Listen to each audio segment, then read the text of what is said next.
بسم اللہ الرحمن الرحیم، السلام علیکم ناظرین، میں ہوں ایم ایس جے اور میرے ساتھ موجود ہیں اسٹالرجر ایم شہزاد۔ سر کیسے ہیں آپ؟ ٹھیک ہے الحمدللہ MS جے بھائی، آپ سنائیے بھائی۔ سر، اللہ کا بڑا کرم سر، بڑا احسان سر، تھینک یو سو مچ، آپ نے ٹائم نکالا۔ سر بتائیے، آپ نے عمران خان صاحب کا زائچہ اپڈیٹ کیا تھا آپ نے فیس بک پیج پہ میں نے وہ دیکھا اور میں نے کہا چلے آپ سے ٹائم لے لیں۔ کیا کہتے ہیں عمران خان کے زائچے میں کیا تبدیلی ہوئی ہے؟ چاند گرہن گزر گیا، سورج گرہن آنے والا ہے، کس طرح دیکھتے ہیں ان کے زائچے کو؟ دیکھیں، جو میرے پاس دستیاب ڈیٹ آف برتھ ہے نا ان کی، وہ ہے 5 اکتوبر 1952 اور صبح 8:53 پر یہ لاہور میں پیدا ہوئے ہیں۔ اور میں ویسٹرن اسٹرالوجی کا فالوور ہوں، تو میں ویسٹرن اسٹرالوجی کے ذریعے ان کا زائچہ بناتا ہوں۔ اگر میں ان کا زائچہ بناؤں تو ان کے جب پیدائش ہوئی تھی تو ان کا اسکارپیو سن اپنا سینٹنٹ تھا اور ان کا جو سن سائن تھا وہ لبرا تھا۔ اب اکثر لوگوں کو یہ نہیں پتا ہوتا کہ سن سائن کیا ہے اور سینٹنٹ کیا ہے۔ سن سائن کا مطلب ہوتا ہے کہ جس مہینے بندہ پیدا ہوا، جس ڈیٹ کو بچہ پیدا ہوا، اس ڈیٹ کو جو شمس ہے، سن ہے، کس سائن میں تھا۔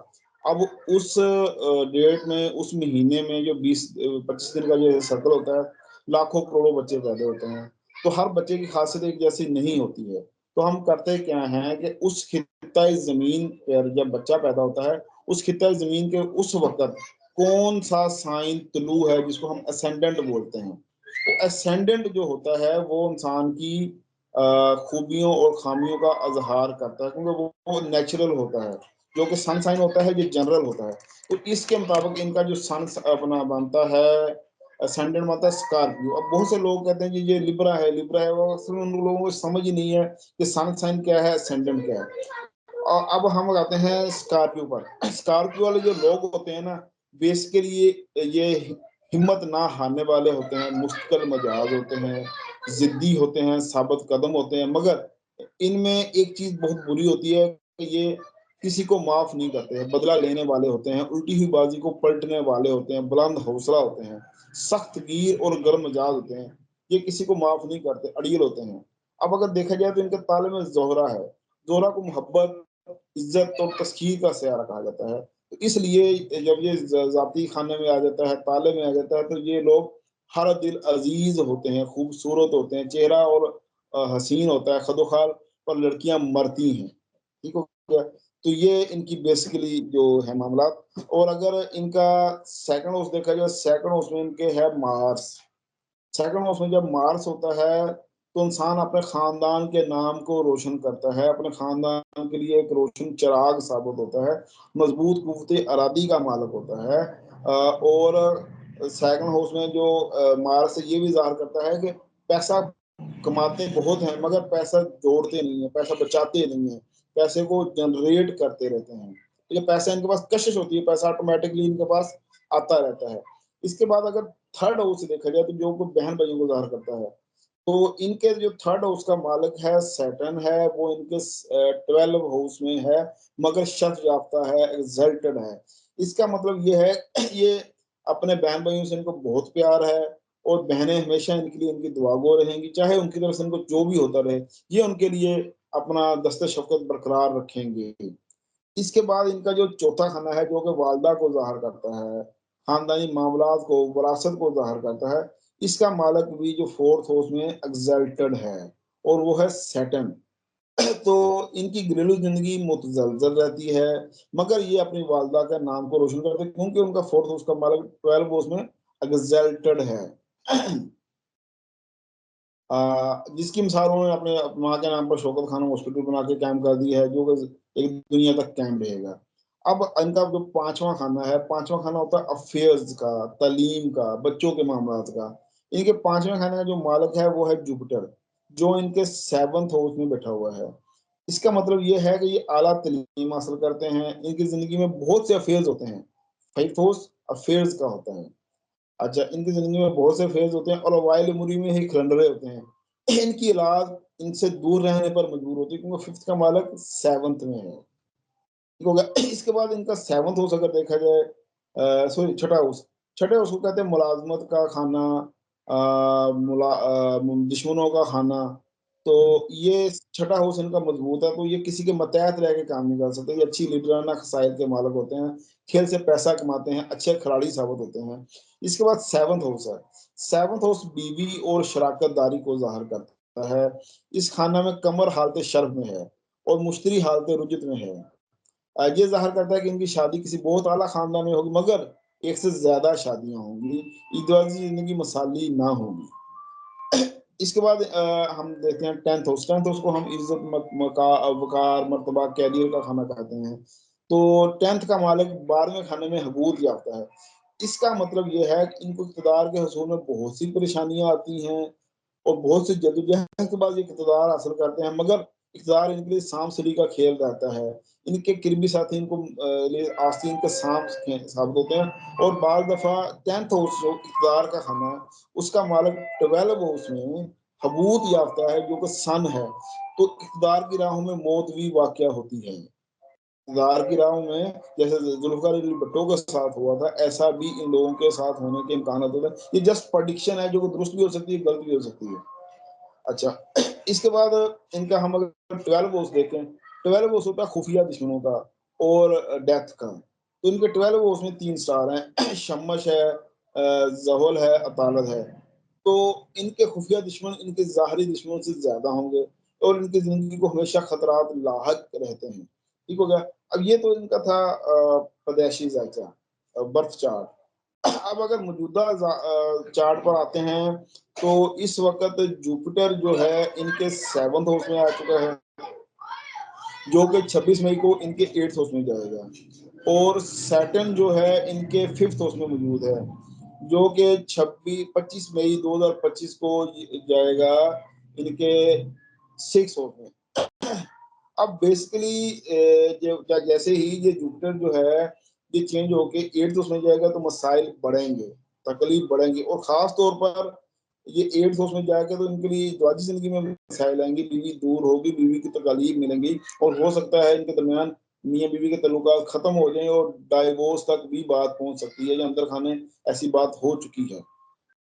اس کے بعد اب اگر دیکھا جائے کہ ان کی مشکلات کا خاتمہ کب ہوگا، تو 24 کوئی ان کے لیے خوشیوں کا سال نہیں ہے، 24 میں کیونکہ ان کی نیگیٹو صورتحال چل رہی ہے۔ ہاں، جب سیٹن مئی 2025 میں ان کے 6 ہاؤس میں جائے گا، 6 ہاؤس ہوتا ہے دشمنوں کا، 6 ہاؤس ہوتا ہے عدالتی معاملات کا۔ تو 6 اور سیٹن اگر 6 ہاؤس میں جب جائے گا تو دشمنوں پر فتح ملے گی، عدالتی معاملات میں کامیابی ملے گی۔ ہم کہہ سکتے ہیں 2025 جون کے بعد ان کی زندگی میں مشکلات کا خاتمہ ہوگا، ان کے مقدمات ختم ہوں گے، یہ رہا ہوں گے اور بہتری کی طرف آگے جائیں گے۔ اب اگر دیکھا جائے سورج گرہن کو، سورج گرہن ان کے 1st ہاؤس میں لگ رہا ہے۔ 1st ہاؤس ہوتا ہے صحت کا، ذاتی زندگی کا، اور ابلٹیز کا۔ تو اب 1st ہاؤس میں جو گرہن لگنا ہے تو بدنامی ہوتی ہے بندے کی، بندے کو صحت کے حوالے سے پریشانیوں کا شکار ہوتا ہے، بندے کی زندگی میں مسائل آتے ہیں۔ تو میرے سینیریو میں ان کے لیے کوئی اچھی چیز نظر نہیں آ رہی 2025 میں، 24 میں، سوری 25 میں، جون 25 کے بعد ان کی زندگی میں بہتری، ترقی، کامیابی نظر آ رہی ہے۔ جی سر، جس طرح آپ نے کہا 25 میں جا کے کامیابی نظر آ رہی ہے، صرف سوال پھر آپ سے یہ کہ جو 2024 میں کیا بہت سے لوگ کہہ رہے ہیں کہ جیل کی تبدیلی ہوگی، جگہ کی تبدیلی ہوگی، ایسا پاسبل لگتا ہے ان کے ذائچے سے؟ دیکھیں، 4th ہاؤس ہوتا ہے گھر کا، جس جگہ پر بندہ مقام پر بیٹھا ہوا ہے۔ 4th ہاؤس کا مالک ان کا سیٹن ہے، جو کہ اس وقت 5th ہاؤس میں ہے، اور 4th ہاؤس میں جو اس وقت کوئی سٹار نہیں ہے، مارس تھا وہ بھی نکل کے ان کے آ چکا ہے 8th ہاؤس میں۔ تو اب اگر دیکھا جائے کہ ان کی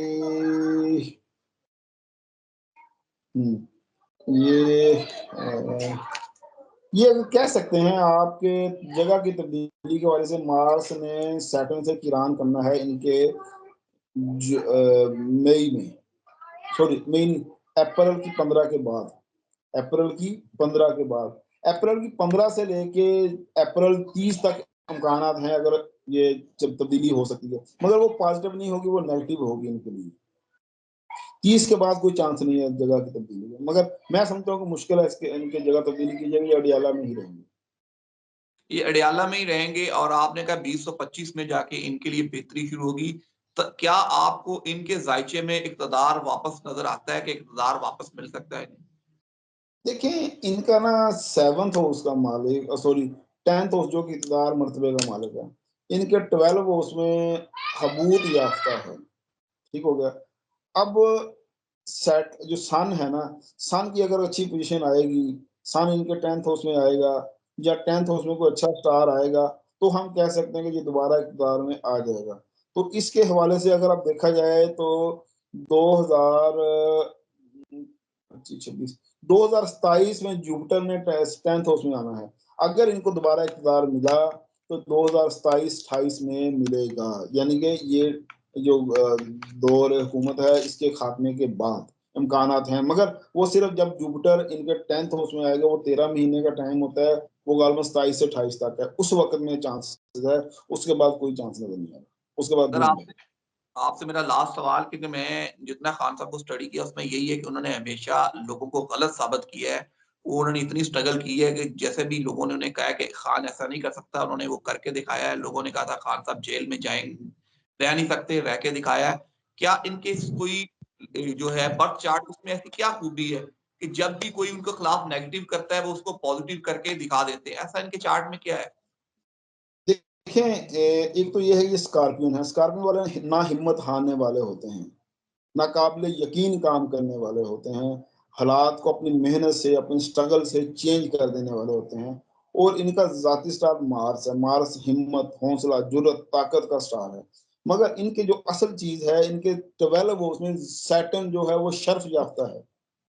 سیٹن ہوتا ہے بوڑھا سیارہ، سیٹن ہوتا ہے مسلسل جد و جہد کا مالک، تو یہ بندے جد و جہد نہیں چھوڑتے، اور جو بندہ جد و جہد کرتا رہتا ہے اللہ تعالیٰ اس کی جد و جہد کا اس کو صلہ دیتے ہیں، اور وہ اپنی، انہیں کہتے ہیں نا قطرہ قطرہ جب پتھر پر گرتا رہتا ہے تو وہ پتھر پر سوراخ ہو جاتا ہے، تو ایسے ہی یہ اپنی محنت سے اپنے معاملات کو اپنے مطابق چینج کر لیتے ہیں۔ یہ اصل ان کی کہانی ہے، سیٹن اور مارس، یہ دو وجوہات ہیں، سیٹن کا شرم میں ہونا اور مارس کا ان کا ذاتی سٹار ہونا، انتھک محنت کرنے والے۔ دیکھیں 72 ایئرز ان کی ایج ہے، انتھک محنت کرتے ہیں، ابھی تک بھی جوان، فٹ فاٹ، ایکسرسائز، خوراک، ہر چیز فٹ رہ کیا، کیونکہ ان کا مارس ہے۔ مارس والے لوگ بڑے انرجیٹک ہوتے ہیں، اپنے معمولات میں تبدیلی نہیں لاتے، انتھک محنت کرنے والے ہوتے ہیں، یہی ان کی کامیابی کا راز ہے۔ سر بہت شکریہ، thank you so much. And پہ کوئی میسج ہو، رمضان کا آخری اشرہ چل رہا ہے تو ضرور شیئر کیجیے گا۔ دیکھیں میرے بھائی بات یہ ہے کہ ہم سب کو دعا کرنی چاہیے، ہمارا ملک ترقی کرے، چاہے کوئی بندہ، کوئی پارٹی آگے آئے، مگر ملک کے حالات اچھے ہونے چاہیے، ملک کے معاشی معاملات اچھے ہونے چاہیے، ملک میں مہنگائی کا خاتمہ ہونا چاہیے، لوگوں میں امن و امان ہونا چاہیے، ترقی ہونی چاہیے، روزگار ہونا چاہیے۔ بس میں تو اس کے لیے یہی کہوں گا کہ رمضان کا آخری اشرہ آ رہا ہے، سب لوگ دعائیں کریں اور ملک کے معاملات کو بہتر کریں۔ اللہ تعالیٰ سے دعا کریں کہ اللہ تعالیٰ ہمارے ملک کی مشکلات میں کام ختم کرے اور زندگی میں لوگوں کی ترقی کامیابی لے کے آئے۔ سر تھینک یو سو مچ، مجھے اور ایم شہزاد صاحب کو دیجیے اجازت۔ اللہ حافظ۔